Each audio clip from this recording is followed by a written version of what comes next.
رحم الله من قرأ الفاتح. بسم الله الرحمن الرحيم.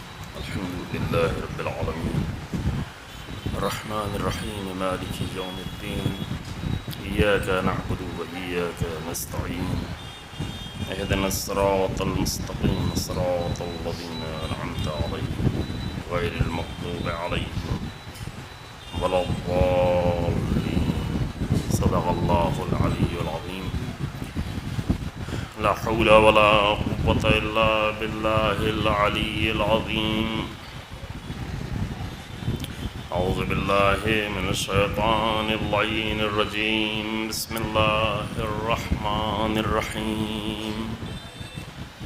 الحمد لله على ما عرفنا من نفسه وألهمنا من شكره وفتح لنا من أبواب العلم بربوبيته ودلنا عليه من الإخلاص له في توحيده وجنبنا من الإلحاد والشك في أمره حمدا لا منتهى لحده ولا حساب لعدده ولا مبلغ لغايته ولا انقطاع لعمده والصلاة والسلام التحية والإكرام على خير خلقه وأشرف بريته وحامل وحيه ومبلغ رسالاته سيد المرسلين خاتم النبيين أبي القاسم محمد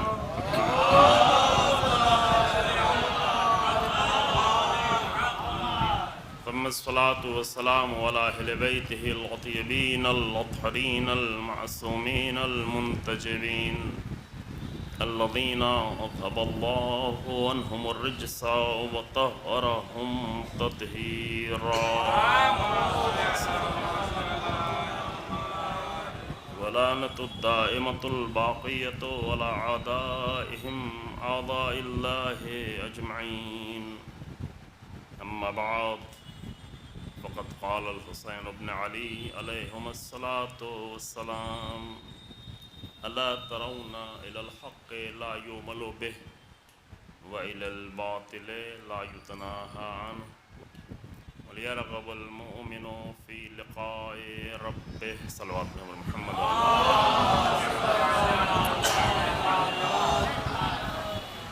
حضرت امام حسین ابن علی علیہ السلام کا مختصر سا یہ خطبہ کہ جو تاریخ کی اہم کتابوں میں درج ہے، جس کا یہ کلمہ ہم آپ کی خدمت میں پیش کر رہے ہیں. تاریخ طبری میں بھی اس خطبے کو لایا گیا ہے، جو تاریخ کی اور خود کربلا کے مقتل کے لحاظ سے یوں تو تاریخ اسلام کی ایک اہم کتاب ہے، لیکن کربلا کے مقتل کے لحاظ سے بھی ایک بہت ہی بنیادی کتابوں میں سے ہے کہ جس میں کربلا کے مقتل کو بہت ہی وسیع پیمانے پر بڑی وسعت کے ساتھ لکھا گیا ہے. بعض دیگر مورخین نے کوتاہی کی ہے اور کربلا کے واقعے کو بہت ہی مختصر کر دیا ہے، محدود، جیسے ابن خلدون یا بعض دیگر مورخین.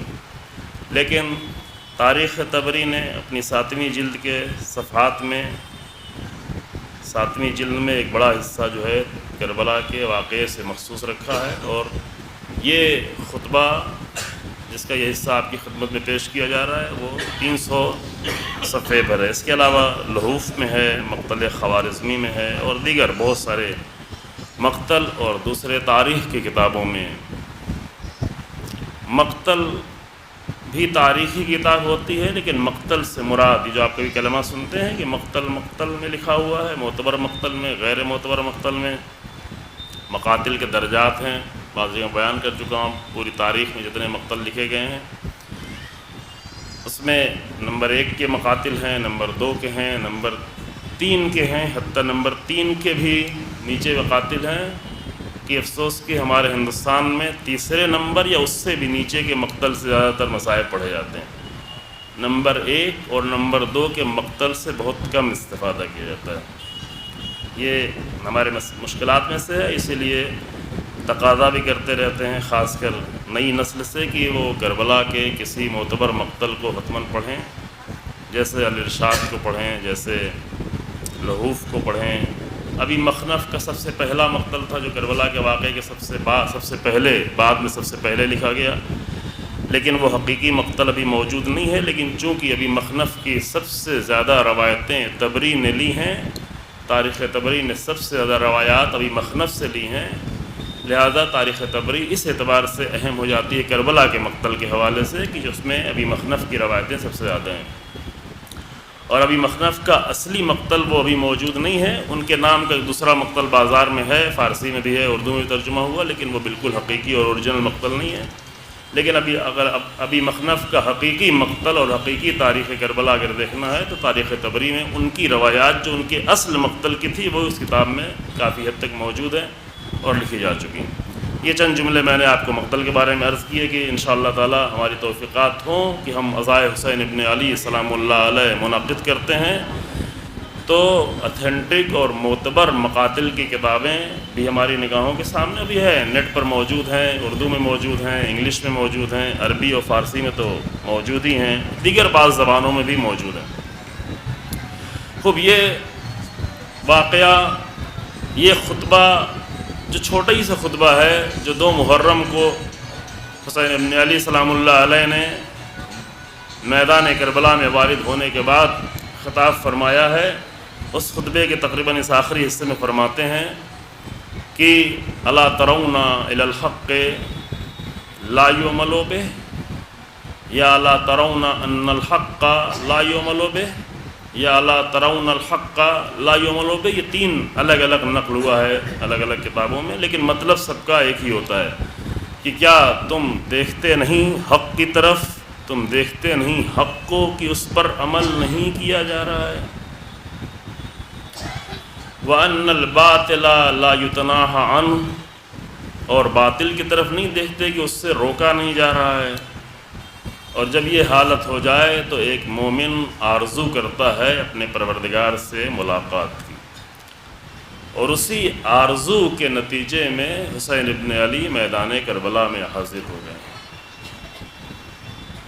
اور جو میدان کربلا تک حسین ابن علی کے ساتھ آئے وہ وہی لوگ ہیں کہ ان کے دلوں میں بھی یہی آرزو ہے کہ ایسے حالات میں جہاں یزید کی حکومت ہو اور یزیدیت کے سائے ہوں، ایسے حالات میں زندگی گزارنے سے بہتر ہے کہ راہ حق پر قربان ہو جایا جائے۔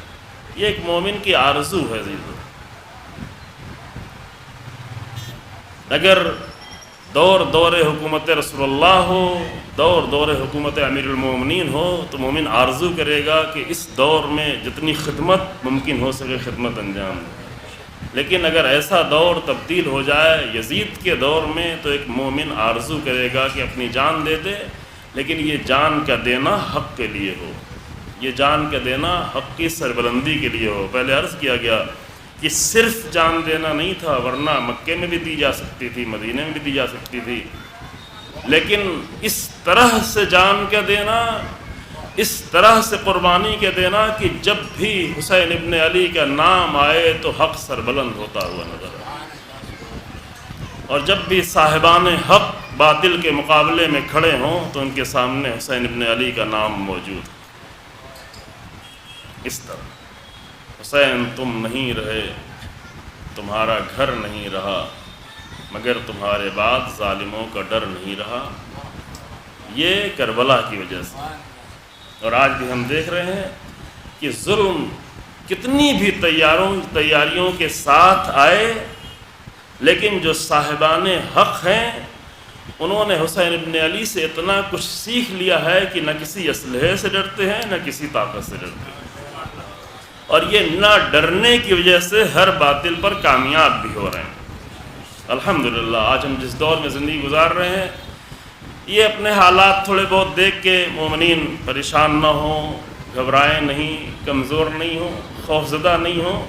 یہ حالات بدلتے رہتے ہیں، باطل کا کام ہی ہے، آتا رہتا ہے جاتا رہتا ہے۔ کل مثال بھی آپ کے سامنے دی، حباب بنتے رہتے ہیں، ٹوٹتے رہتے ہیں، پھر نئے حباب بنتے ہیں، وہ بھی ٹوٹ جاتے ہیں۔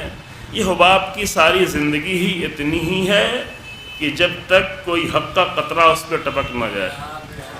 کہ قرآن نے کہا کہ پانی حق ہے اور یہ حباب یہ باطل ہے.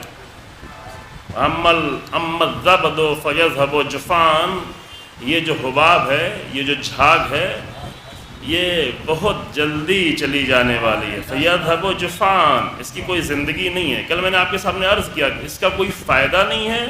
یہ تھا معیار حق و باطل کے بات. حق وہ ہے کہ جس کے ذریعے سے لوگوں کو فائدہ پہنچے.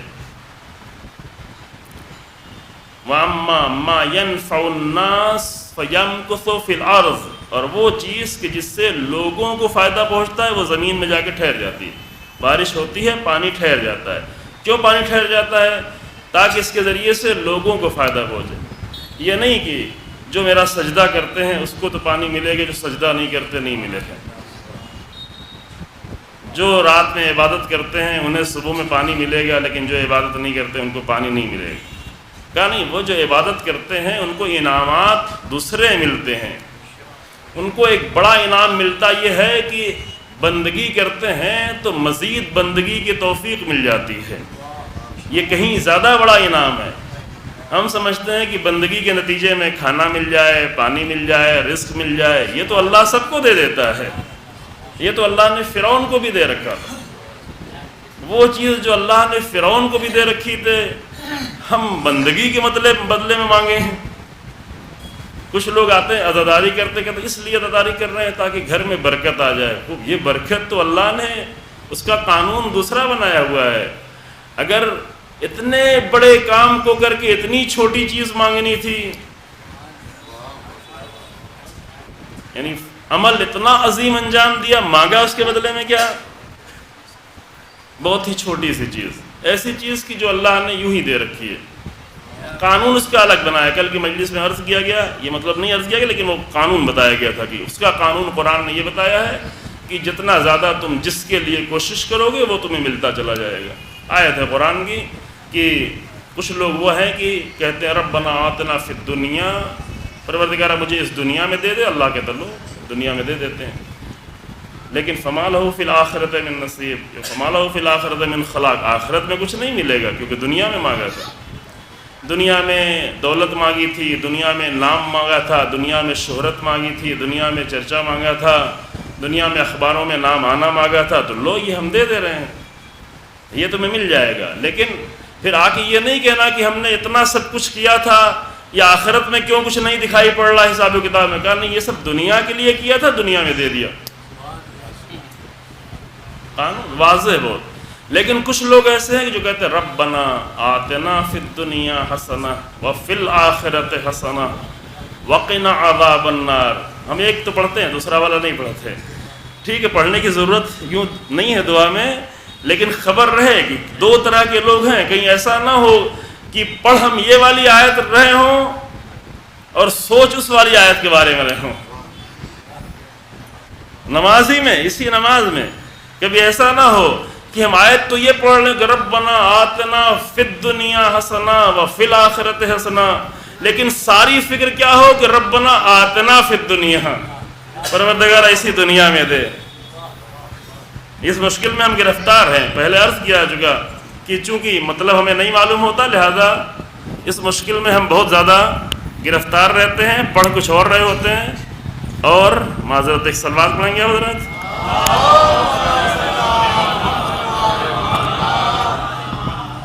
لگ گیا شکریہ.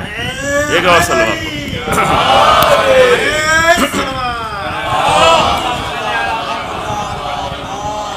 اسے اللہ عطا کر دیتا ہے جو اس کی عطا میں کوئی کمی نہیں ہے. لہذا اگر زیادہ چاہو گے تو اللہ زیادہ بھی دینے کے لیے تیار ہے. دعا افتتاح میں ہے کہ کثرت عطا اس کے اندر کمی نہیں کرتی بلکہ جود و کرم کو بڑھا دیتی ہے. تم مانگتے چلے جاؤ. لا تزید کثرت العطاء الا جودا و کرما. کثرت عطا، زیادہ دینا، یہ ہم سب کا قانون ہے کہ ہم جتنا دیتے چلے جائیں گے اتنا ہی احساس بڑھتا، اتنا کم ہو گیا، اتنا کم ہو گیا، اتنا کم. یہ نہیں دیکھتے کہ نہیں کہیں سے بڑھ بھی رہا ہے. اگر رنگ جو پہلے 2 دن پہلے عرض کیا، اگر رنگ الہی رنگ ہو تو صرف جانا نہیں دیکھے گا، آنا بھی دیکھے گا. اور آنے کو قرآن نے کہا کہ ہم کبھی 10 گنا زیادہ دے دیتے ہیں، کبھی 70 گنا زیادہ دے دیتے ہیں، کبھی 700 گنا زیادہ دیتے ہیں، کبھی اس سے بھی زیادہ. 700 تک کا ذکر کیا، پھر اس کے بعد فرمایا کہ ہم اس سے بھی زیادہ دے دیتے ہیں. اصل ایسا دیتے ہیں کہ حساب ہی نہیں کر سکتا انسان، بغیر حساب دے دیتا ہے. مثالیں دی ہیں باقاعدہ قرآن میں، مثالیں دی ہیں کہ ایک بیج لگا، اس میں سے بالیاں نکلتی ہیں، پھر 7 نکلتی ہیں، پھر اتنے دانے نکلتے ہیں، ایک میں 100 ہوتا ہے، پھر 70 ہوتا ہے. یہ ساری تقسیمات جو قرآن نے آگر کی ہے یہ عطا کرنے کی. لہذا وہ جو فقط دنیا ہی کے اعتبار سے دیکھ رہے ہوتے ہیں تو وہ دینا دیکھ رہے ہوتے ہیں، آنا نہیں دیکھ رہے ہوتے. لیکن جن کی زندگی کا رنگ الہی ہو جاتا ہے وہ دینا بھی دیکھ رہے ہوتے ہیں، آنا بھی دیکھ رہے ہوتے ہیں. وہ یہ دیکھ رہے ہیں کہ ہم اپنے پورے بھرے گھر کو اللہ کی راہ میں دے رہے ہیں، لیکن یہ بھی دیکھ رہے ہیں کہ اس کے نتیجے میں قیامت تک حق زندہ ہونے والا ہے. یہ آنا بھی ہے، اس کا نتیجہ بھی دیکھ رہے ہیں. لہذا یہ حسین ابن علی سلام اللہ علیہ عظیم قربانی دے رہے ہیں. ایک معیار بتایا گیا، ایک معیار ہے، روایت ہے امیر المومنین علی بن ابی طالب علیہ السلام کی، فرماتے ہیں کہ من استقبل وجوہ الآراء،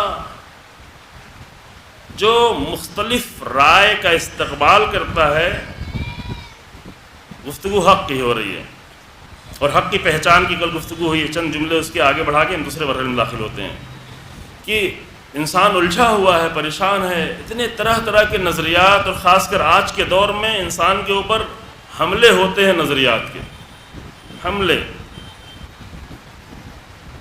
پہلے کبھی کوئی مل جاتا تھا نظریات بدلنے والا، ابھی مسلسل میسج پہ میسج آتا ہے. اب یہ بھی نہیں کہ بات سننے کے لیے جائیں گے تو نا، خود ہی حملے پہ حملے ہو رہے ہیں. اب یہ جوان اس سے زیادہ آشنا ہیں، مختلف سوشل میڈیا کے میدان میں رہتے ہیں کہ جو کہتے ہیں ہم کہ یہ میدان جنگ، لیکن ایسا میدان جنگ نہ اس میں نہ حق کو فائدہ ہوتا ہے، کچھ ہوتا نہیں ہے. ہونے کے لیے زیادہ کی ضرورت ہے، میدان واقعی میدان میں آنے کی ضرورت ہے. واقعی میدان کی مراد یہ نہیں کہ جنگ کا میدان، یعنی واقعی انسان زندگی کے میدان میں آ کر حق کو پیش کرے. تو وہاں پر طرح طرح کے آراء، طرح طرح کے نظریات انسان پر اس قدر حملہ کرتے ہیں کہ بہت سارے جوان بڑی مشکل میں پڑ جاتے ہیں، بہت زیادہ مشکل پڑ جاتے ہیں. لیکن اس کا طریقہ 2 دن پہلے بتایا گیا، وہ بھی امیر المومنین السلام کے قول ہی سے بتایا گیا کہ امام نے فرمایا کہ تم حق کے کچھ معیار اپنے پاس رکھو، اور معیار لو بھی کس سے؟ ان سے لو کہ جو صاحبان حق ہیں. یوں ہی کسی سے معیار نہیں لے لو، نہ ہم سے لے لو، نہ اس سے لے لو، نہ فلاں سے لے لو. نہ معیار لینا ہے تو جا کے قرآن سے معیار لو، معیار لینا ہے تو اہل بیت کے طرز زندگی سے معیار لو، طریقہ زندگی سے. یہ نہیں کہ ہم اہل بیت کے نام پہ جو پیش کر دیں آپ کے یہاں بس یہی معیار ہے، نا، وہ چیز جو واقعی پیش کی جائے اہل بیت. یہ بار بار کہنا پڑ رہا ہے چونکہ واقعا ہم مشکل میں دیکھ رہے ہیں، خاص کر اپنے جوانوں کو مشکل میں دیکھ رہے ہیں. ایک اہل بیت کا طریقہ زندگی، ایک طریقہ زندگی کی شکل ہمارے ذہن میں موجود ہو کہ کس طرح کی زندگی گزاری ہے.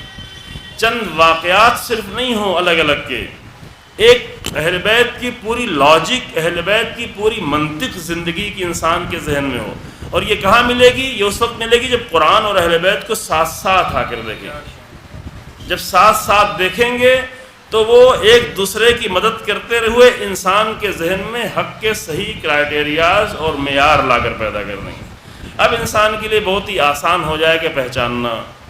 بات سب کی سنے گا، روکے گا نہیں، منع بھی کرنے کی ضرورت نہیں ہے. امام خود بھی کہہ رہے ہیں من استقبل وجوہ الآراء، جو مختلف طرح کی باتوں کو، مختلف طرح کی رائے کا استقبال کرے، ہاں ٹھیک ہے یہ سن رہے ہیں، یہ سن رہے ہیں، تو وہ خطا کے مواقع سے بچ جائے گا. اس کے پاس خطا کم ہوگی. کیوں؟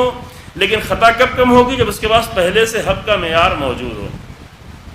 یہ بات قرآن نے بھی بہت ہی خوبصورت انداز سے کہی، اور ابھی تک دنیا میں قرآن کی یہ بات نہیں پیش کی جا سکی. یہ مشکل ابھی تک دیکھیں کہ انشاءاللہ ہم لوگوں کی زندگی میں یہ بات پیش ہو پاتی ہے، پیش نہیں ہو پاتی۔ اے کاش کی دنیا کے ذہن اتنا وسیع ہو جائیں، انسان ان اپنی تنگ نظریوں سے اتنا باہر نکلیں کہ قرآن کی اس ایک آیت کو سمجھ لیں۔ کیا آیت یہ ہے کہ وَبَشِّرْ عِبَادِ الَّذِينَ يَسْتَمِعُونَ الْقَوْلَ فَيَتَّبِعُونَ أَحْسَنَهُ، اے میرے رسول میرے بندوں کو بشارت دے دو، ان بندوں کو کہ الذین یستمعون القول، جو بات تو سب کی سنتے ہیں لیکن فیتبعون احسنہ، اس میں جو سب سے اچھی بات ہوتی ہے اسی کی اتباع کرتے ہیں، اسی کو اپنی زندگی میں لاتے ہیں۔ ہر بات زندگی میں لانے کے لائق نہیں ہوتی، بہت باتیں تو ایک مرتبہ سننے کے بعد پھر دوبارہ سننے کی بھی لائق نہیں ہوتی۔ کتنی بار تجربہ کرے گا انسان؟ ایک بار سن لیا سمجھ کے کہتے ہیں مومن جو ہے ایک سوراخ سے دوبارہ ڈسا نہیں جاتا۔ اب یہ کون سا مومن ہے کہ ایک بات سے ڈسا گیا پھر دوبارہ وہی بات سننے گیا پھر ڈسا گیا پھر دوبارہ وہی بات سننے گیا پھر ڈسا گیا؟ یہ سوراخ کا ڈسنا اتنا خطرناک نہیں ہے، بہت ہوگا آدمی مر جائے گا، لیکن یہ جو انسان باتوں سے ڈسا جاتا ہے اس سے انسان کے دین کی موت ہو جاتی ہے، ایمان کی موت ہو جاتی ہے، کردار کی موت ہو جاتی ہے، شخصیت کی موت ہو جاتی ہے، بہت کچھ انسان کے ہاتھ سے نکل جاتا ہے۔ لہذا اس دن کی آرزو میں، یہ واقعاً آرزو ہے، اے کاش کہ وہ دن آ جائے کہ لوگوں کے ذہن اتنا کھل جائیں کہ وہ آ کر یہ فیصلہ کر سکیں، ایک تو حق کے معیاروں کو اتنا پہچان سکیں کہ فیصلہ کرنے کی صلاحیت ہو جائے، اور پھر صلاحیت ہونے کے بعد ہر بات کو سن کر یہ فیصلہ کر سکیں کہ اتنی باتیں سن لی ہیں، اس میں سے سب سے زیادہ حسین احسن، قرآن کہتا ہے فَيَتَّبِعُونَ أَحْسَنَهُ، اس میں سب سے زیادہ حسین، سب سے زیادہ خوبصورت، سب سے زیادہ مضبوط، سب سے زیادہ حق بات کون سی ہے، تاکہ اسے اپنی زندگی میں لایا جائے۔ اتنے ٹکراؤ، اتنے اختلاف سے اس بات سے ہیں کہ لوگ ہر بات کو لے لیتے ہیں، احسن کو نہیں لے پاتے۔ جس نے جس بات کو پہلے کہا نا، جس نے جس بات کو جتنے زور سے کہہ دیا کہ یہی حق ہے۔ ہاں بتایا پہلے آپ کی خدمت میں ہمارے برد صغیر میں حق ہونے کا معیار کیا ہے کہ جتنا چیخ کے کہو گے اتنا ہی حق ہے۔ تو جو بات جتنا زیادہ چیخ کے کہی جائے اتنی زیادہ انسان لے لیتا ہے۔ یہ مشکل حل ہو تاکہ انسان کو لاجک لینے کی عادت ہو، کیونکہ لاجک ہوگی تو احسن ہوگی، تو خوبصورت ہوگی، تو حق ہوگی، تو اچھی ہوگی۔ اگر آوازوں پر انسان متاثر ہوگا تو نہ یہ آوازوں پر واہ واہ کرنا کچھ کام آنے والا، نہ آوازوں پر رونے والا۔ اگر ہاں حسین ابن علی کے مصائب پہ رونا، کچھ لوگ حسین ابن علی کے مصائب پہ روتے ہیں، کچھ لوگ ہماری آواز پہ روتے ہیں، کس طرح چیخ کے پڑھا گیا۔ لہذا معرفت تاکید بھی روایتوں میں کہ عارفن بحق ہی، جو ان کے حق کو، یہاں بھی اتفاق سے حق کا لفظ آیا ہے، جو ان کے حق کو پہچانتے ہوئے، اب اگر رونے کی شکل بھی بنا لے تو یہ بھی قیمتی ہو جائے گا۔ کیوں ہو جائے گا؟ یہ پہلے عرض کیا جا چکا ہے، کیونکہ انسان اپنے آپ کو جو شکل بنا رہا ہے، یعنی اپنے آپ کو کسی گروہ سے نکال کر کسی گروہ میں داخل کر رہا ہے، یعنی اپنی سوچ، اپنی فکر، اپنا دین، اپنا مذہب، اپنا انداز، ان سب سے نکال کر انسان اپنے آپ کو داخل کرا کس میں؟ حسینی سوچ، حسینی فکر، حسینی انداز، حسینی لشکر، حسینی گروہ۔ یہ اگر ہے تو اس حالت میں اگر انسان شکل بھی بنا لے تو یہ شکل کا بنانا بھی در حقیقت حق کی حمایت کے لیے بامقصد ہے تو بہت زیادہ قیمتی ہو جاتا ہے۔ لہذا وہ معیار آپ کے پاس موجود رہے۔ اس کے بعد آگے بڑھتے ہیں کہ فرمایا کہ جو جتنا زیادہ نفع بخش ہے، لوگوں کے لیے فائدہ مند ہے، اتنا ہی زیادہ وہ حق ہے، اور جو فائدہ مند نہیں ہے وہ یہ ہے، دیکھو یہ حباب ہے، یہ فائدہ نہیں پہنچائے گا، یہ نہ پیاس بجھائے گا، نہ یہ پاک کرے گا، نہ یہ ضرورتوں کو پورا کرے گا، یہ حباب ہے، یہ ٹوٹ جائے گا۔ کب تک رہے گا؟ اس وقت تک رہے گا اب بعض لوگ کہتے ہیں کہ اگر حباب ہی تھا تو یہ باطل کی زندگی اتنی لمبی کیوں ہے؟ باطل کی زندگی کبھی کبھی لمبی اس لیے ہو جاتی ہے کہ اسے حق کی پھونک مارنے والا کوئی نہیں ہے. چونکہ حباب ٹوٹنے کے لیے دو چیز چاہیے. قرآن نے سیلاب کی مثال دی نا، سیلاب میں حباب بنتا ہے. اس سیلاب کے حباب کو ٹوٹنے کے لیے دو چیز چاہیے، یا تو ہوا چل جائے ٹوٹ جائے، یا بارش کا ایک قطرہ اس کے اوپر پڑ جائے ٹوٹ جائے. بس دو ہی چیز چاہیے. اب اگر آپ کو کہیں حق کے درمیان میں اتنا باطل نظر آ رہا ہو تو آپ مایوس نہ ہو جائیں کہ باطل کی زندگی اتنی لمبی کیوں ہو گئی. بچے چاہتے ہیں کہ حباب ٹوٹنے نہ پائے تاکہ کھیلیں اس سے. جو کھیل کے چکر میں رہتے ہیں وہ حباب کی زندگی کو لمبا چاہتے ہیں، یہ ٹوٹنے نہ پائے. حباب اچھے لگتے ہیں. ابھی حباب کا کھیل بھی ہوتا ہے نا، ایک بچوں کو دیا جاتا ہے، پھونکتے ہیں، حباب نکلتا ہے، پھر اس کے پیچھے دوڑتے ہیں. ان کو اچھا لگتا ہے جتنی دیر تک یہ حباب رہے، ان کو حباب میں بڑا مزہ آتا ہے. حباب کے لیے اچھلتے ہیں، حباب کے لیے کودتے ہیں. کبھی ہم لوگ بھی یہی کرتے ہیں، یہی بچپنا ہم بھی دکھاتے ہیں کہ حباب پر کودتے ہیں، اچھلتے ہیں، واہ واہ کرتے ہیں، تعریف کرتے ہیں ایسی باتوں پر جو کسی کو فائدہ نہیں پہنچانے والی ہے. اور قرآن کہتا ہے حق وہ ہے جو لوگوں کو فائدہ پہنچائے. ہاں بہت واضح، بہت خوبصورت مثال دی ہے قرآن نے. میں اہل نہیں ہوں، میں بہت معمولی سے طالب علم ہوں، اہل نہیں ہوں. انشاءاللہ آپ علماء سے سنیں اس آیت کے بارے میں تو آپ کو مزہ آئے گا. واقعا یہ آیت کیا بتا رہی ہے؟ حق و باطل کو بالکل واضح کر کے آگے رکھ دیا کہ وہ چیز جو رہ جائے، وہ چیز جو کبھی ختم ہونے والی نہیں. باطل حق کبھی ختم ہو ہی نہیں سکتا، حق بدل بھی نہیں سکتا. حباب شکلیں بدلتا رہتا ہے، انداز بدلتا رہتا ہے، طریقے بدلتا رہتا ہے، بدلتے رہتے ہیں انداز کوفی و شامی، لیکن حق کبھی نہیں بدلتا. جو نوح کے پاس تھا وہی ابراہیم کے پاس تھا. جب ابراہیم بہت سالوں بعد آئے تو قرآن نے کہا کہ انا من شیعتہ الی ابراہیم، نوح کے شیعوں میں سے ابراہیم ہے. یعنی کیا؟ یعنی ابراہیم کا راستہ وہی ہے جو نوح کا راستہ تھا. شیعہ کا لفظ یہ پہلی مرتبہ قرآن نے استعمال کیا تھا، جگہ کے اعتبار سے نہیں، یعنی پہلے فرد کے لیے. ایک کلپ سن رہے تھے، نہیں نام لینا چاہتے، کہ شیعہ کا قرآن میں شیعہ کا لفظ استعمال ہوا. قرآن کی بہت باتیں کرتے ہیں لیکن پتہ نہیں بیچارے جان کے بھلا رہے تھے، یاد نہیں تھا اس وقت. شاید آپ لوگوں نے سنی ہو. یہ پیس ٹی وی پہ پروگرام آتا رہتا تھا کچھ نائک کر کے، جب کہا کہ شیعہ کا لفظ قرآن میں نہیں ہے. تو سب سے پہلا شیعہ قرآن نے جس کو کہا وہ ابراہیم ہے. کیا ابراہیم شیعہ ہیں؟ کس کے شیعہ ہیں؟ نوح کے شیعہ ہیں. کیوں نوح کے شیعہ ہیں؟ اس لیے کہ نوح کے قصیدے پڑھا کرتے تھے. کہا نہیں، نوح کے قصیدے نہیں پڑھتے تھے، ابراہیم کا راستہ وہی تھا جو جناب نوح کا راستہ تھا. ابراہیم کا انداز وہی تھا جو نوح کا انداز تھا. ابراہیم کا طریقہ زندگی وہی تھا جو نوح کا طریقہ زندگی تھا. ابراہیم کی آواز وہی تھی جو نوح کی آواز تھی. لہذا جتنا زیادہ ابراہیم کی آواز نوح کی آواز سے ملتی چلی گئی، قرآن نے آ کے سند دے دی انا من شیعتہ الی ابراہیم، نوح کے شیعوں میں سے ابراہیم. پھر یہ شیعت کا سلسلہ رکا نہیں. کہتے ہیں شیعت کی تاریخ کہاں سے ہے؟ رسول اللہ کے بعد شروع ہوئی نا. کم سے کم شیعت کی تاریخ یہ ہے کہ اللہ نے جناب ابراہیم کو کہا کہ یہ نوح کے شیعوں میں سے ہیں. اور اگر معیار دیکھنا شروع کر دیں تو یہ تاریخ اور پہلے ہے. کہا جائے گا کہ حابیل جناب آدم کے شیعوں میں سے، لیکن قابیل آدم کے شیعوں میں سے نہیں ہے. چونکہ حابیل جناب آدم کی راہ پہ چل رہے ہیں لیکن قابیل آدم کی راہ پہ چلنے کو تیار نہیں. کیونکہ شیعت کے معنی یہی ہے. شیعت نہ کوئی فرقہ ہے نہ کوئی گروہ ہے، چونکہ گروہ بنانا جائز ہی نہیں ہے. قرآن کے اعتبار سے گروہ بنانا اور فرقہ بنانا صرف جائز نہیں ہے بلکہ حرام ہے. تو نہ ہمارے علماء نے کوئی شیعہ فرقہ بنایا، نہ ہمارے ائمہ نے کوئی شیعہ فرقہ.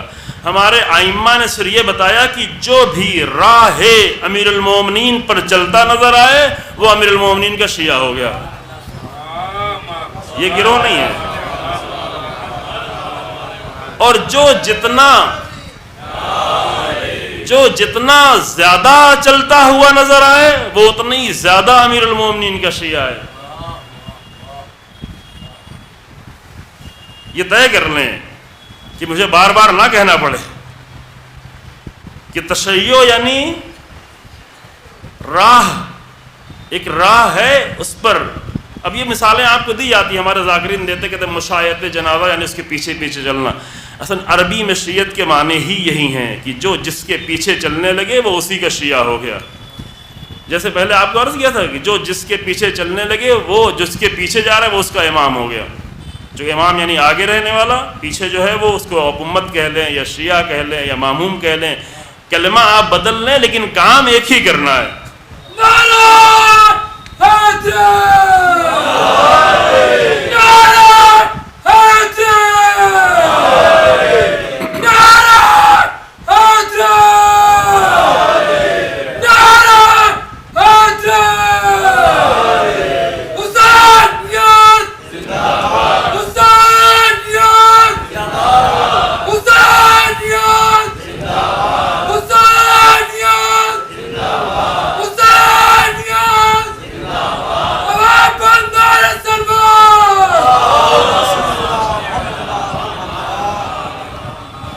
جزاک اللہ. مجلس میں ایک مرتبہ ان کے لیے ہے، معین ہے.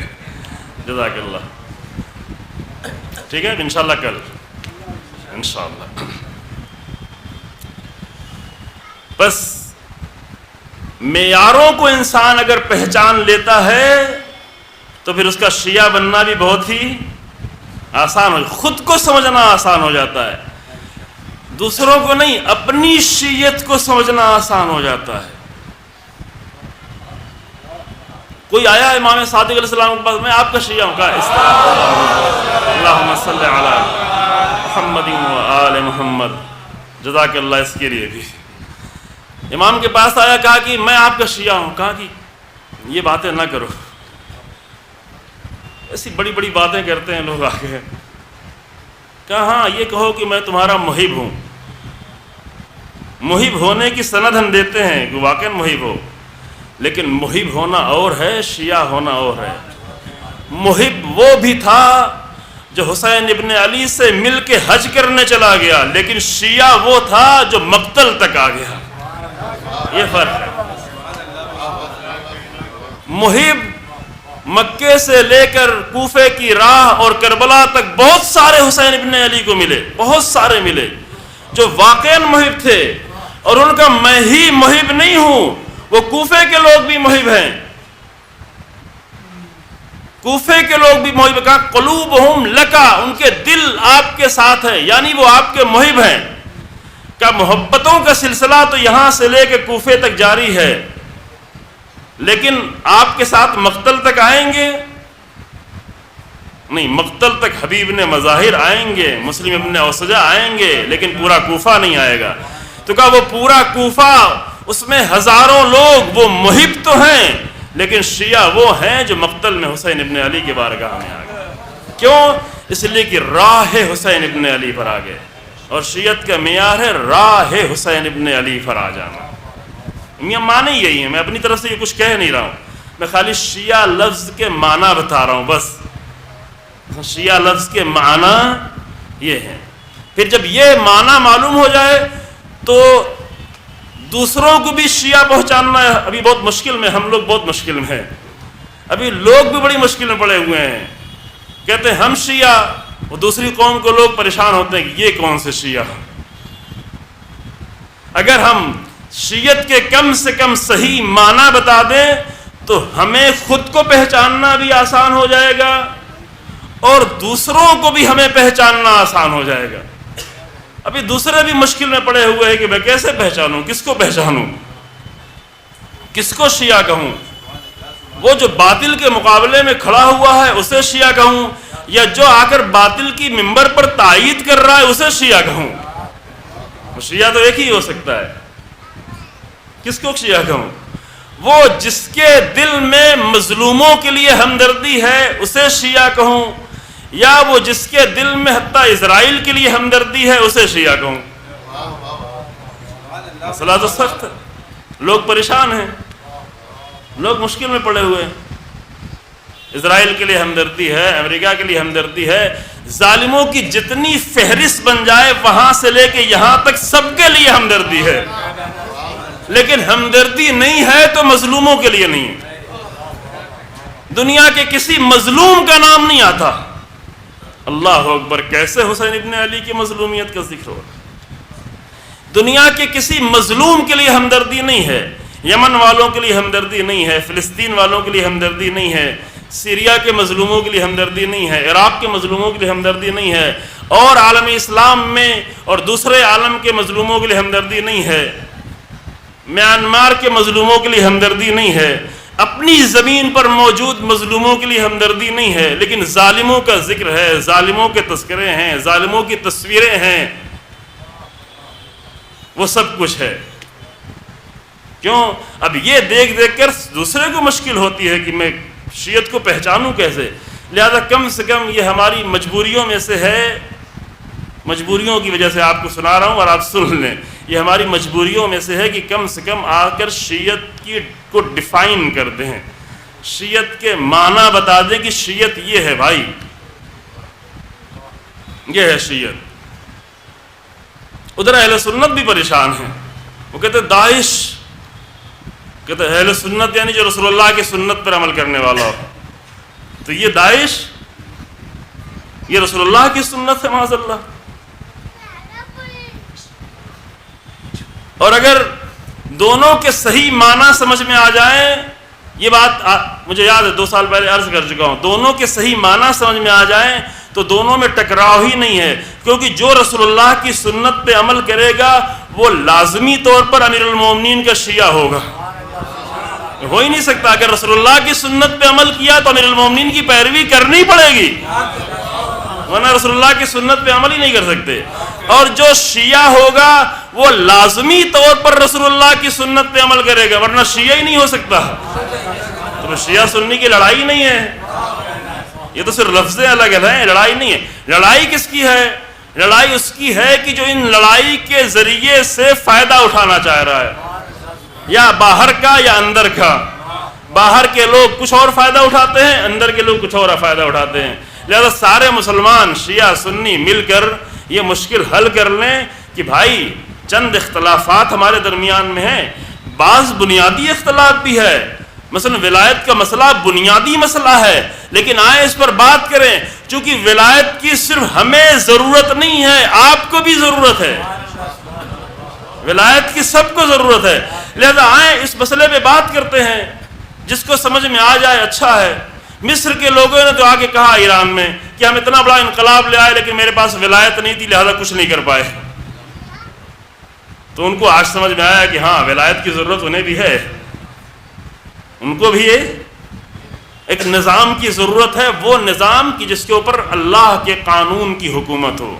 اصل ولایت کہتی ہیں ایسا نظام کہ جس پر اللہ کے قانون کی حکومت ہو.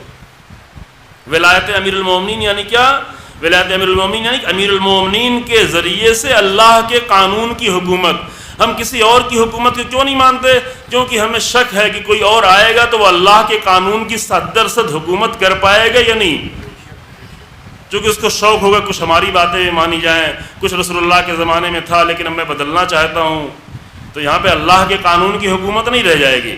ہم امیر المومنین کی ولایت کو صرف اس لیے مانتے ہیں کہ اس بات کا یقین ہے کہ امیر المومنین کی اگر حکومت ہوگی تو وہاں اللہ کے قانون کے سوا اور کچھ نہیں ہوگا.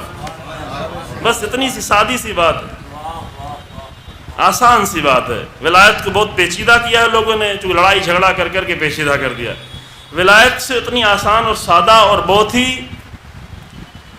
اہم مسئلہ یہ ہے کہ ہمیں کس کے قانون پہ عمل کرنا ہے. جس کو شوق آئے وہ آ کر قانون بنائے، یا ہمیں اللہ کے بندے ہیں تو اللہ کے قانون پہ عمل کرنا ہے. اللہ کے قانون پہ جو عمل کرنے کے لیے تیار ہو جائے اس کو کہتے ہیں ولایت کے سائے میں آ گیا. چونکہ ولی کون ہے یہ پہلے عرض کیا اس لیے جلدی گزر جائے. ولی اللہ کی ذات ہے. اللہ جسے چاہتا ہے اپنی ولایت دے دیتا ہے. اگر ولی مطلقاً ولی صرف اللہ کی ذات، انما ولیکم اللہ اللہ ولی الذین آمنوا، اگر ولی اللہ ہے تو صرف اللہ ہی کو یہ حق ہے کہ جسے چاہے اپنی حکومت دے، جسے چاہے اپنی ولایت دے. یہ اتنی سی بات کہ نہ کوئی لڑنے کی بات ہے، نہ جھگڑنے کی بات ہے، نہ طنز کرنے کی بات ہے، نہ برا بھلا کہنے کی بات ہے. ضرورت ہے, ہمیں بھی ضرورت ہے. ابھی ہمیں بھی بہت مشکل ہے. ابھی ہم اپنے آپ پر نہ امیر المومنین کی ولایت لا پائے ہیں نہ اللہ کی ولایت لا پائے ہیں. ہمیں بھی ضرورت ہے, آپ کو بھی ضرورت ہے. تو آؤ دونوں مل کر کوشش کریں کہ امیر المومنین کی ولایت کے سائے میں آ جائیں, تاکہ اللہ کی ولایت کے سائے میں آ جائیں, تاکہ رسول اللہ کی ولایت کے سائے میں آ جائیں. مل کے کریں. اتنا لڑنا کس بات کا ہے, اتنا جھگڑا کس بات کا ہے؟ وہ یہ باتیں اگر ہیں تو پھر حق کا سمجھنا بہت ہی آسان ہو جائے گا عزیزو. یہ معیار ختم ہوا, دوسرے مرحلے میں داخل ہوتے ہیں. میں ڈر رہا ہوں کہیں دیر نہ ہو جائے. دوسرا مرحلہ, بس پہلا مرحلہ تھا حق کو پہچاننا, تاکہ یہ مشکل میں انسان دوچار نہ ہو کہ 7.5 ارب کی آبادی میں سب کہے کہ ہم حق ہیں, لیکن جب ڈھونڈنے نکلے کہ کتنے حق ہیں تو جو سب سے زیادہ اپنے آپ کو اہل حق سمجھتے ہیں وہ بھی مشکل میں نظر آئے, کیونکہ حق کے معیاروں پر نہیں ہے, معیار نہیں. تو پھر کیا کرے؟ جا کر ان قرآنی معیاروں کے ذریعے سے پہچانے. وہ رسول اللہ جو معیار دے کر گئے ہیں, وہ جو پہچنوا کے گئے ہیں, جو حق کو پہچنوا کے گئے ہیں, حق والوں کو پہچنوا کے گئے ہیں, جو قرآن معیار دے کے گیا ہے تاکہ انسان ینفع الناس, سب کو فائدہ پہنچے, حق کے ذریعے سے سب کو فائدہ پہنچے. حق کے ذریعے سے طے نہیں ہے کہ صرف مومنوں کو فائدہ پہنچے. پھر اگر آپ کو یاد ہو کہ 3 سال یا 4 سال پہلے کہا تھا کہ عزاداری کے ذریعے سے سب کو فائدہ پہنچنا, عزاداری حق ہے اور اس عزاداری کے ذریعے سے سب کو فائدہ پہنچانا ہے. عزاداری کو اتنا محدود نہ کریں کہ اس سے ہم صرف ہی اپنے ہی لیے رکھیں, نہ, عزاداری سب کے لیے ہے تاکہ اس کو سب کو فائدہ انشاءاللہ پہنچائے. بس اگر حق کی پہچان ہو گئی, یہ معیار ہمارے سامنے رہے کہ حق وہ ہے کہ جس سے لوگوں کو فائدہ پہنچ رہا ہے, تب دوسرا مرحلہ یہ ہوتا ہے کہ حق پہچان لیا تو حق کے سامنے تسلیم ہو جاؤ. ابھی بات شاید پوری میں نہیں کر پاؤں آج. حق پہچان لیا تو حق کے سامنے تسلیم ہو جاؤ. کربلا والے یعنی کون؟ یعنی جو پہلی منزل میں حق کو پہچانتے بھی تھے, مکے والوں کی طرح کنفیوز نہیں تھے, کوفے والوں کی طرح شک میں نہیں تھے, مدینے والوں کی طرح بے خبر نہیں تھے, بصرہ والوں کی طرح دور نہیں تھے, بلکہ وہ تھے کہ جو حق کو اچھی طریقے سے پہچانتے تھے. پہلا مرحلہ حق کربلا والوں نے طے کر لیا تھا. تمام اصحاب حسینی نے حق کی پہچان کا پہلا مرحلہ طے کر لیا کہ اس دور میں سن 61 ہجری میں اگر حق کو پہچاننا ہے تو حق کا معیار حسین ابن علی ہے. حسین ابن علی سلام اللہ علیہ. رسول اللہ کی حدیث یہاں کہی جا سکتی ہے کہ حسین مع الحق والحق مع حسین. یہ مصداق میں توسعہ دینا, یہ تحریف نہیں کر رہے ہیں حدیث میں, نہ, مصداق میں توسعہ یعنی مصداق کو وسیع کرنا, مصداق کو بڑھانا, چونکہ یہ ایسا مصداق ہے جس میں بڑھنے کی صلاحیت ہے, صلاحیت اس کی ہے. لہذا رسول اللہ یہ کہہ گئے کہ میرے بعد حق کو الحق علی مع الحق والحق مع علی, لیکن علی امیر المومنین کے بعد, امیر المومنین کے بعد حق حسن کے ساتھ, حسن حق کے ساتھ, امام حسن کے بعد حق حسین کے ساتھ, حسین حق کے ساتھ. یہ ہے, اور وہ سلسلہ رکا نہیں ہے, یہ سلسلہ جاری ہے, یہ آج بھی جاری ہے کہ وہ جو راہ ہے امیر المومنین اور راہ حسین ابن علی پر چلنے والے ہیں, حق ان کے ساتھ, وہ حق کے ساتھ. مصداق چھوٹا بڑا ہو سکتا ہے, کوئی سورج ہے روشنی, کوئی یہ بلب ہے, روشنی میں کمی اور زیادتی ہو سکتی ہے, لیکن معیار ایک ہی ہے. معیار, ابھی آپ الگ الگ مصداق سن کے گھبرا نہ جائیں, اس لیے بار بار یہ مثال دی جاتی ہے کہ سورج کو بھی روشنی کہا جاتا ہے, اس ٹیوب لائٹ کو اور بلب بھی کہا جاتا ہے. تو بلب کو کہا جائے روشنی تو آپ لڑائی نہ کرنا شروع کر دیں کہ سورج روشنی ہے, آپ کیسی باتیں کر رہے ہیں. یعنی سورج تو روشنی ہے لیکن یہ بلب بھی روشنی ہے, چونکہ وہی کام کر رہا ہے. سورج بڑے پیمانے پہ کام کر رہا ہے, یہ چھوٹے پیمانے پہ کام کر رہا ہے. روشنی ایک ہی ہے, کام سب کا روشنی پھیلانا ہے. اگر کہا جائے کہ پوری دنیا میں عدل کی حکومت امام زمان عجل اللہ تعالی فرجہ الشریف کے ذریعے سے قائم ہوگی تو ہاں وہ پوری دنیا میں حق اور ولایت کی حکومت کا نمونہ ہوگا. لیکن اگر کہا جائے کہ نہیں اور بھی لوگ ہیں جو کوشش کر سکتے ہیں، اس کوشش میں امام خمینی رحمۃ اللہ علیہ نے عظیم رول ادا کیا ہے، تو گھبرائیں نہیں کہ ولایت دو کیسے ہو سکتی ہے. یہ دو ولایت نہیں ہے، وہ اسی ولایت کا سایہ ہے، وہ اسی ولایت کی نمائندگی ہے، برابر نہیں ہے کوئی. ابھی دھوکہ دیا جا رہا ہے، باقاعدہ کیمروں کے سامنے آ کر دھوکہ دیا جا رہا ہے نا. دھوکہ نہیں کھائیں. یہ کل ایک مثال بھی دی تھی کہ وہ جو امیر المومنین کے گورنر بن کے گئے وہ بھی امیر المومنین کے والی، ان کو بھی والی کہا جاتا تھا. والی یعنی وہ بھی اسی ولایت سے ہے، یا امیر المومنین کے والی ہیں، تو کیا برابر ہو گئے؟ عثمان ابن حنیف اور امیر المومنین برابر ہو گئے؟ مالک اشتر امیر المومنین برابر ہو؟ نہ، مالک اشتر اپنے آپ کو امیر المومنین کی قدموں کی خاک بھی نہیں سمجھتے، جس طرح امام خمینی رحمۃ اللہ علیہ اپنے آپ کو امام زمان کے قدموں کی خاک بھی نہیں سمجھتے تھے. دیکھیں ہم لوگ کبھی آ کے کچھ جملے کہتے ہیں تو یوں ہی سنا سنایا جملہ کہتے ہیں، لیکن امام خمینی دل سے کہتے تھے کہ جب امام زمان کا نام آتا تو کہتے تھے روحی و ارواح العالمین لتراب مقدمہ الفدا، میری جان اور تمام عالمین کی جان امام زمان کے قدموں کی خاک پر قربان ہو جائے. ایک واقعہ ہے اس کا جو پہلے میں کبھی سنا چکا، ابھی وقت بھی نہیں ہے. قربان ہو جائے، وہ دل سے کہتے تھے. یہ سنا سنایا جملہ نہیں. ہم کبھی کہتے ہیں علیہ السلام، متوجہ بھی نہیں ہوتے علیہ السلام کہہ رہے ہیں. یعنی حسین ابن علی سلام اللہ علیہ کا نام آیا، یعنی دل سے سلام نکلے کہ حسین تم نے حق کو سلامتی دے دی ہے، ہم آپ کو سلام کہہ رہے ہیں. صلوات دل سے نکلے، ذاکر کو حوصلہ دینے کے لیے نہیں، دل سے صلوات نکلے کہ پروردگارا تیرا کرم جاری رہے محمد و آل محمد پر، تیری رحمتیں جاری رہیں. دل سے صلوات پڑھے عزیزوں، بہت ہی عظیم ہے یہ. تو وہ لوگ جو جانتے ہیں وہ دل سے عمل کو انجام دے رہے ہوتے ہیں. لہذا یہ سب ایک سلسلہ ہے، یہ سلسلے ہیں. باطل وہاں ہوتا ہے جو حق کے برابر میں آ کے کھڑا ہو جائے، لیکن جو حق کے نیچے ہو وہ سب حق ہی حق ہے، جو کہ سب حق کی آواز پہنچا رہے ہیں. اسی کو ہم عربی میں کہتے ہیں جو عرض میں آ جائے، یعنی کوئی اللہ کے عرض میں آ جائے برابر میں، وہ شرک ہے، باطل ہو جائے گا. لیکن اللہ کا نمائندہ بن کے آئے تو یہ حق ہوگا. اگر کسی اس سے مانگنے جائیں کہ جو اللہ کے مقابل میں آ جائے تو اس سے مانگنا بھی شرک ہو جائے گا. لیکن کسی اس سے مانگے کہ جو دے گا وہ اللہ ہی کی طرف سے دیا ہوا دے گا تو یہ مانگنا عین توحید ہوگا. یہ ہمارے برادران بھی سمجھیں، بعض جو نہیں سمجھتے کہتے ہر ایک کو کہتے شرک شرک شرک. یہ ایک نقطے کو صرف سمجھ نہیں پائے ہیں کہ برابر کا مسئلہ اور ہے، اس کو کہتے ہیں عرض، اور طول کا مسئلہ اور ہے. جتنا بھی حق ہے وہ اگر اللہ کے حق کے سائے میں ہے تو وہ سب حق ہے، اور اس کا حق ہونا اللہ کے حق ہونے سے جدا نہیں ہے.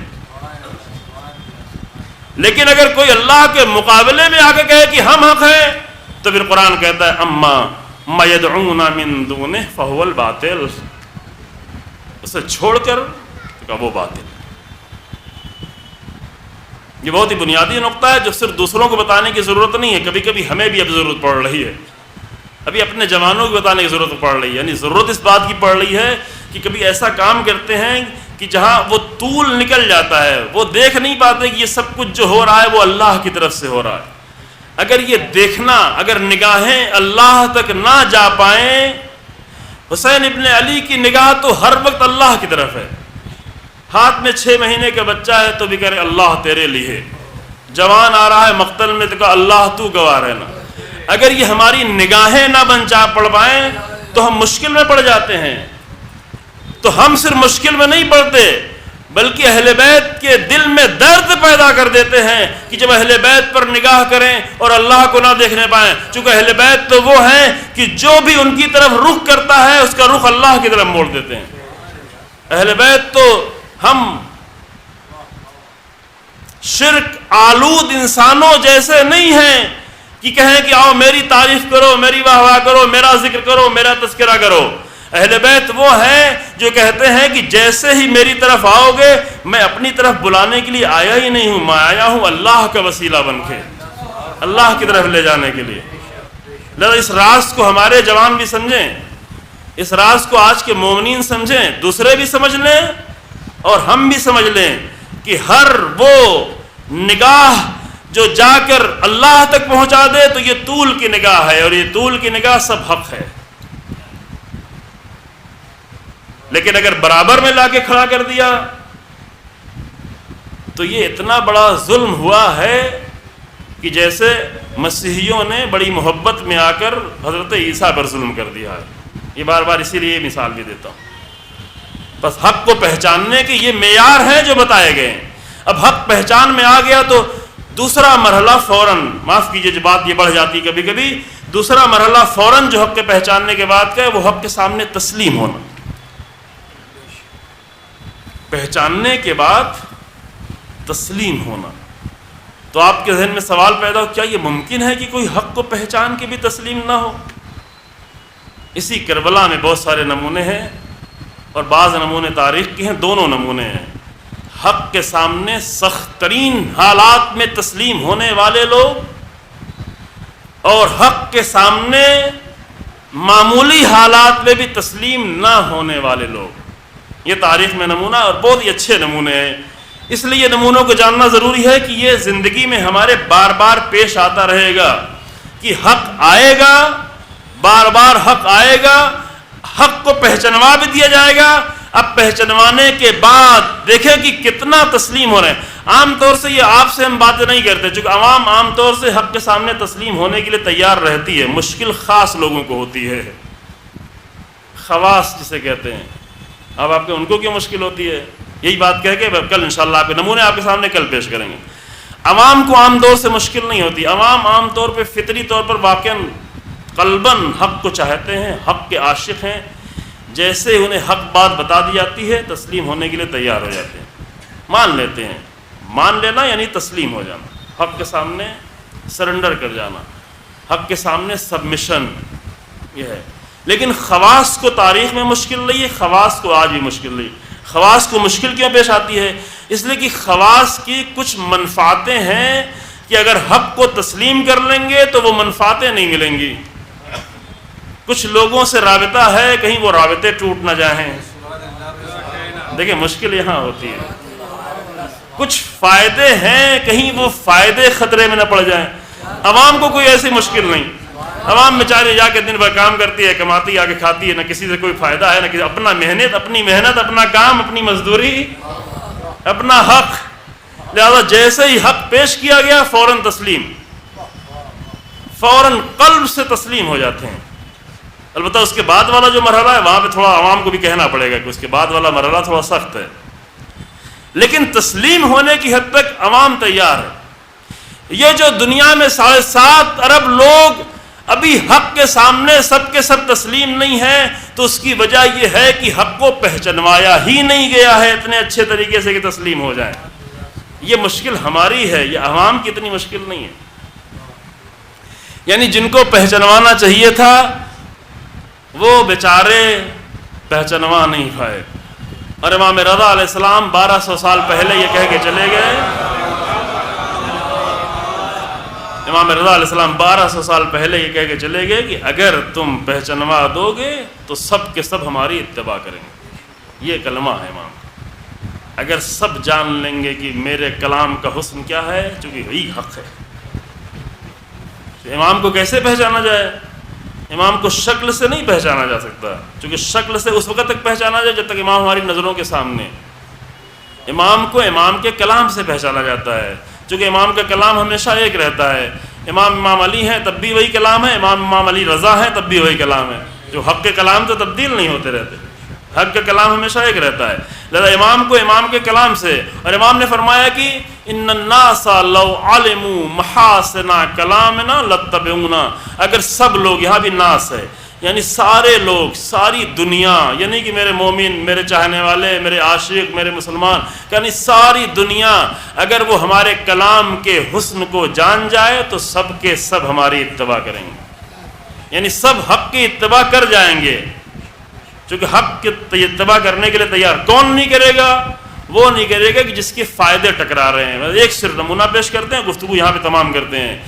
کچھ لوگ مدینے میں بار بار پہلے بھی کہا جا چکا ہے اور سنتے ہوئے واقعہ آپ کو معلوم ہے، صرف نمونے کے طور پیش کر رہے ہیں، مدینے میں اپنا وطن چھوڑ کر آئے ہی اس لیے تھے کہ یہاں پر آخری حق کا نبی آنے والا ہے، اللہ کا نبی۔ کون لوگ تھے؟ نہیں معلوم؟ یہودی لوگ تھے۔ یہودی جو دوسری بستیوں میں رہتے تھے، وہ اپنی بستیوں کو، اپنے گھر کو، اپنی زمینوں کو چھوڑ کر، اس زمانے میں یہ زمینوں میں کوئی ایسے بکتی اگتی نہیں تھیں، پتہ ہے آپ کو نا، جو بزرگ ہیں ان کو آج زمینوں کی قیمت بہت زیادہ ہے۔ آج سے 100 سال پہلے یوں ہی لوگ زمین لے جاؤ، زمین اتنی لے جاؤ، 1000 بیگھے زمین لے جاؤ، اتنے ایکڑ زمین لے جاؤ۔ زمین وہ اپنی زمینوں کو، اپنے کھیتوں کو، اپنے جانوروں کو، اپنے گھروں کو، سب کو چھوڑ کر آئے تھے مدینے، کیونکہ ان کی کتابوں میں لکھا تھا کہ ہمارا آخری نبی مدینے میں آ کر حکومت قائم کرے گا۔ آئے گا تو مکے میں، لیکن رسول اللہ کی حکومت کہاں قائم ہوگی؟ یہ خود ایک اہم نقطہ ہے جو ابھی نہیں پڑھ رہا ہوں، پہلے پڑھ چکا ہوں۔ مدینے میں، لہذا مدینے میں آ گئے تھے، لیکن جب رسول اللہ آئے تو کیا ہوا؟ اب یہ قرآن کہتا ہے الذین آتیناہم الکتاب یعرفونہ کما یعرفون ابناءہم، وہ کہ جن کو میں نے پہلے بھی کتاب دے رکھی ہے، وہ حق کو، کتاب کو، رسول اللہ کو، سب کو اتنے اچھی طریقے سے پہچانتے ہیں جیسے اپنے بچوں کو پہچانتے ہیں، ابناءہم، جیسے اپنے بیٹوں کو پہچانتے ہیں۔ لیکن اتنا زیادہ پہچاننے کے بعد بھی وہ رسول اللہ کو نہیں مانے، پورے تمام کافر سب کے سب مسلمان ہو گئے، یہودیوں میں صرف 3-4 لوگ ہوئے بس۔ کیوں نہیں ہوئے؟ یہ کافر کیوں مسلمان ہو گئے؟ اس لیے کہ ان کافر بیچاروں نے انہی یہودیوں سے سن رکھا تھا کہ یہاں کوئی نبی آنے والا ہے۔ وہ عام لوگ تھے، یہ خاص لوگ تھے۔ یہ کافر بیچارے اوس و خزرج کے جتنے لوگ تھے، وہ اس زمانے میں عام لوگ تھے، سادہ لوگ تھے۔ ان پڑھے لکھے لوگوں سے، ان بڑے لوگوں سے، ان مالدار لوگوں سے، جو یہودی لوگ بہت مالدار بھی تھے، پڑھے لکھے بھی تھے، ان لوگوں سے سنا تھا، کہا کہ تم یہاں کیوں آئے؟ کہا کہ یار نبی آنے والا ہے۔ کہا ہم بھی آتے ہیں۔ پھر وہ بھی آ گئے، کافر لوگ، وہ زیادہ ہو گئے۔ جب زیادہ ہو گئے تو کبھی کبھی ان کو پریشان بھی کر دیتے تھے، عام لوگ تھے، ان کی دولت زیادہ تھی، تو کبھی تو کہتے تھے میرا نبی آئے گا تو بتائیں گے۔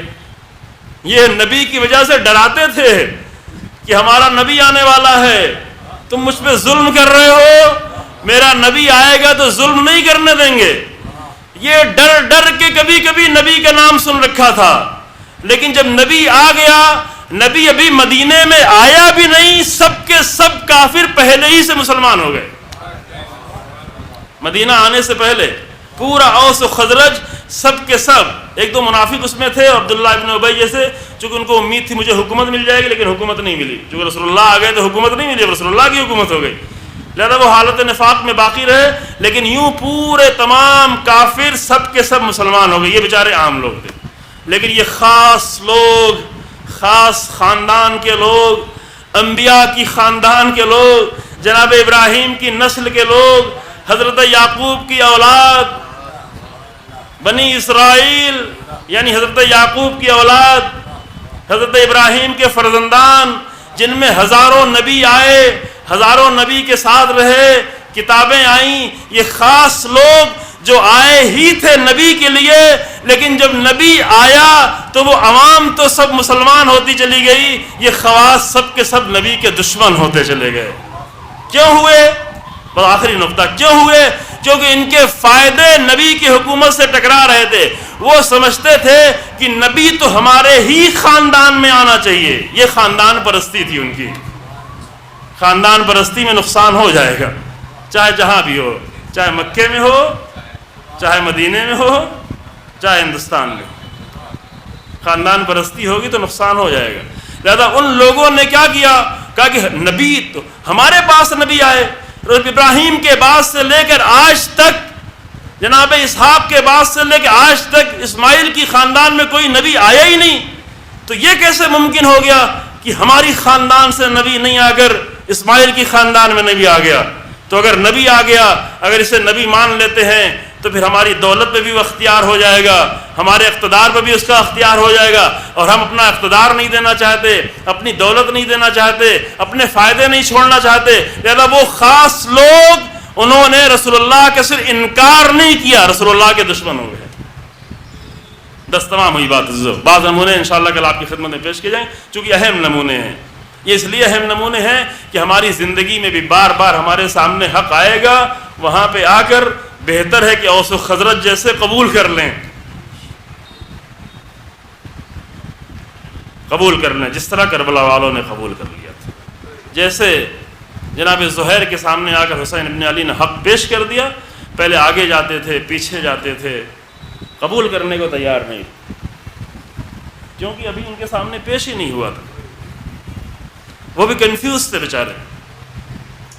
حاکم شام اور شام کی حکومت نے بہت سارے لوگوں کو کنفیوز کیا، تو اس میں زہیر بھی کنفیوز ہو گئے تھے۔ وہ کرتا، وہ خون، وہ قاتل، وہ باتیں، وہ جنگ، یہ ساری چیزیں، زہیر کنفیوز تھے۔ لیکن جب حسین ابن علی سے آ کے مل گئے، حق کا طلبگار تھا، صرف حق پہچنوایا نہیں گیا تھا۔ اے کاش کی زندگی بھر ہم یہی بن کے رہیں کہ حق کے طلبگار ہوں تو کوئی نہ کوئی آ کر حق ضرور پہچنوا دے گا۔ ممکن ہے کبھی دیر ہو جائے، لیکن اگر زہیر بن کے رہیں تو کوئی حسین آ کر حق کو پہچنوا دے گا۔ اور جب حق کو پہچنوا دیا تو اس طرح سے تسلیم ہو گئے کہ کہا اب نہ بیوی چاہیے ہے، نہ بچے چاہیے ہیں، نہ دولت چاہیے ہے، کہا یہ سب جو کچھ ہے لے جاؤ، مجھے میرے حسین کے پاس جانا تھا، اب مجھے کچھ نہیں چاہیے۔ چونکہ حق اتنا بلند ہے جس پر جتنی بھی قربانی دی جائے کم ہے۔ جناب زینب اتنی بڑی قربانیاں دینے کے بعد کہتی ہیں پروردگارا، اللہ اکبر، ربنا تقبل منا، بعض روایتوں میں ربنا تقبل منا ھذا القلیل، اے میرے اللہ میری اس چھوٹی سی قربانی کو قبول کر۔ بعض روایتوں میں ربنا تقبل منا ھذا القربان، میری قربانی کو قبول کر لے۔ بعض روایتوں میں ربنا تقبل منا ھذا القلیل، جو قربان بھی قاف سے ہے، قلیل بھی ہے، چونکہ سننے والا سن رہا تھا، یہ فرق کر پایا نہیں کر پایا، لیکن اس دو طرح کی روایتیں۔ اگر یہ کہا بی بی نے، ابھی مصائب آ رہے ہیں اس مرحلے میں، یہ 11 محرم کا واقعہ ہے، ابھی معشور کی طرف پلٹ رہے ہیں کہ بی بی کا ذکر ہو، عظیم قربانی۔ عاشور کے بعد 11 محرم کو بی بی کھڑی ہوئی ہیں لاشوں کے درمیان میں، سامنے بھائی کا لاشا ہے، اس قدر زخمی ہے کہ بہن اپنے بھائی کے لاش کو پہچان نہیں پا رہی، اور کہہ رہی ہے انت اخی الحسین، کیا تو ہی میرا بھیا حسین ہے؟ اگر تم میرے بھیا حسین ہو تو آپ کا سر کہاں ہے میرے بھیا؟ بہن بغیر سر کے بھائی کا لاشا دیکھے، بھیا وہ لباس کہاں ہے، وہ ردا کہاں ہے، وہ امامہ کہاں ہے؟ بھیا اتنا زخم کیوں ہے؟ لیکن اتنے زخموں کے درمیان میں یہ علی کی بیٹی زینب ہے جو کہہ رہی ہے کہ ربنا تقبل منا ھذا القربان، اے میرے اللہ میری اس قربانی کو قبول کر، اے میرے اللہ۔ یہ زینب ہے۔ مقتل میں جناب زینب کو ابھی نہ زخم نظر آ رہا ہے، نگاہ پڑی زخموں پر، لاش پر، شام غریبہ میں شاید نہیں دیکھ پائی تھی، رات تھی، اندھیرا تھا، 11 محرم کو دن کے اجالے میں دیکھا ہے، سب کچھ دیکھ رہی ہیں، لیکن سب کچھ دیکھنے سے اوپر بھی اللہ کو دیکھ رہی ہیں۔ کیوں؟ اس لیے کہ یہ سب کچھ اللہ کے لیے تھا۔ یہی تو ہے حسین ابن علی کی کربلا، یہی تو میں نے شروع میں جملے کہے آپ کے سامنے کہ اللہ کو دیکھ رہی ہیں، رونا بھی ہے لیکن اللہ کو دیکھ کے۔ اللہ پہلا جملہ کا ربنا تقبل منا ھذا القربان، یا یہ فرمایا کہ ربنا تقبل منا ھذا القلیل۔ اب یہ جملہ بہت ہی بڑا ہو گیا، اے میرے اللہ، اے میرے اللہ میری اس مختصر سی قربانی کو قبول کر لے۔ کتنا بڑا دل چاہیے جو اتنی بڑی قربانی کو مختصر کہے۔ ہم تو نہیں کہہ سکتے، ہم جیسے معمولی لوگ نہیں کہہ سکتے، لیکن جناب زینب کا دل چاہیے جو کہیں کہ پروردگارا میں نے ایک علی اکبر دے دیا، ایک اون محمد دے دیے، ایک عباس دے دیا، ایک حسین دے دیا، 7 بھائی دے دیے، لیکن نہیں 7,000 بھائی بھی ہوتے تو تیری راہ میں قربان کرنا میرے لیے مشکل نہیں تھا۔ یہی وہ ارادہ تھا جو جناب زینب لے کے آئی تھی۔ تبھی شب عاشور میں کہہ رہی تھی اے میرے بیٹو دیکھو پیچھے نہ رہ جانا، یہ زینب کا عزم تھا، اے میرے بچوں پیچھے نہ رہ جانا۔ یہ بچے بھی پیچھے رہنے والے نہیں تھے، لیکن زینب کو فکر یہ تھی کہ کہیں ایسا نہ ہو کہ میرے بچوں سے پہلے اور لوگ قربان ہو جائیں، میرے بچوں جلدی جا کے قربانی دینا۔ اور صبح عاشور امام حسین علیہ السلام اپنے عزیز چاہنے والوں کو ایک ایک مقتل میں آ کر اجازت لے کے دے جا رہا ہے۔ سب کو بھیجنا مشکل ہے، جون تک کو بھی تو اجازت نہیں دے رہے ہیں حسین ابن علی، سب کو روک رہے ہیں، تو اون محمد کو کیسے اجازت دیں؟ ہاں کل ایک جملہ آپ کے سامنے کہا کہ کسی کو اجازت نہیں دے رہے تھے، صرف 2 کو امام نے اجازت دی، اور دونوں اپنے بیٹے کو۔ ایک بڑا بیٹا تھا جس کو کہا کہ بیٹا تم جاؤ میدان میں، ایک چھوٹا بیٹا تھا جس کو خود ہی لے کے چلے گئے، یہ اللہ کی راہ میں اپنا ہدیہ پیش کرنے کے لیے چلے گئے۔ دوسروں کے ہدیوں کو روک رہے ہیں، اصحاب کو روک رہے ہیں، بھتیجوں کو روک رہے ہیں، بھانجوں کو روک رہے ہیں، جناب مسلم کی اولاد کو روک رہے ہیں، جناب عقیل کے دوسرے پوتوں کو روک رہے ہیں، اصحاب کو روک رہے ہیں، لیکن جب اپنی باری آتی ہے تو اے میرے اللہ میرا